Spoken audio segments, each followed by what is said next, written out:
मुझे नहीं पता कि पाप और पुण्य क्या है। बस इतना पता है कि अगर आपके काम से किसी का दिल दुखे तो वह पाप है, और अगर आपके काम से किसी का दिल खुश हो तो वह पुण्य है। हाय गाइस, मैं रैंप स्टोरी से अतुल आपको एक बड़े ही कमाल की कहानी सुनाता हूँ, तो इस कहानी को अंत तक जरूर सुनिए। कहानी में आगे बढ़ने से पहले आपसे रिक्वेस्ट है कि प्लीज़ इस चैनल को सब्सक्राइब कर लीजिए और इस वीडियो को अपने दोस्तों के साथ शेयर जरूर कर लीजिए। यह कहानी यमराज और दो गरीब किसानों की। एक समय की बात है, किसी गांव में दो किसान थे। किसान बहुत ही गरीब थे और बड़ी मुश्किल से अपना गुजारा करते थे। दोनों के पास थोड़ी थोड़ी जमीन थी। उसी जमीन से खाने पीने की व्यवस्था किया करते थे। एक दिन संयोग से दोनों की मृत्यु एक साथ हो गई। दोनों की आत्मा यमलोक पहुंची। यमलोक में यमराज ने कहा, तुम दोनों का जीवन बहुत अच्छा रहा, अगले जन्म में क्या बनना चाहते हो? ये सुनकर एक किसान भड़क गया। गुस्साते हुए किसान ने कहा, भगवान, मैं पूरी जीवन कंगाल ही रहा। मैंने दिन रात कड़ी मेहनत की, खेत में बैलों की तरह काम किया, लेकिन एक एक पैसे के लिए मेरा परिवार तरस रहा था। ऐसा जीवन अच्छा कैसे हो सकता है? ये सुनकर यमराज ने कहा, अच्छा ठीक है, अब अगले जन्म के लिए तुम क्या चाहते हो?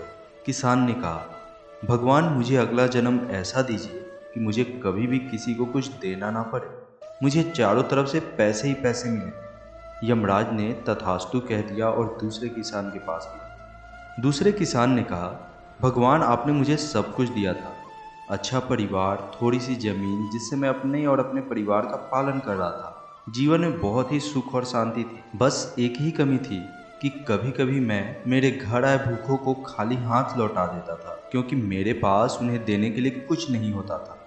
यमराज ने कहा, तो अब अगले जन्म के लिए क्या चाहते हो? किसान ने कहा, भगवान, मुझे ज़्यादा कुछ नहीं चाहिए, बस इतना कर दीजिए कि मेरे घर से कोई भी खाली हाथ ना जाए। जो भी मेरे घर आए मैं उसे भरपेट भोजन करा सकूं। भगवान ने तथास्तु कह दिया।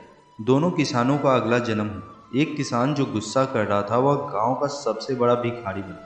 उसे आने जाने वाले सभी लोग पैसा देते और उसे किसी को कुछ भी देना नहीं पड़ता।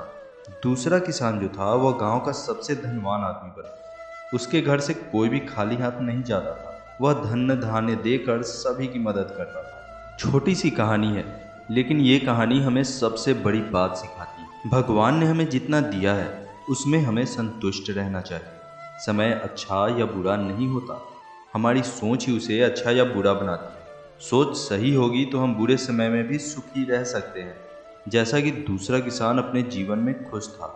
आखिर में मैं अतुल आपसे बस यही कहना चाहता हूँ कि मुस्कान बांटते चलिए, क्योंकि ज्ञान तो सभी के पास है। अगर आपको यह स्टोरी अच्छी लगी तो इस वीडियो को अपने दोस्तों और रिलेटिव्स के साथ शेयर कीजिए, और साथ ही इस चैनल को सब्सक्राइब करना बिल्कुल ना भूलिए। हम ऐसे ही वीडियो आपके लिए लाते रहते हैं। धन्यवाद।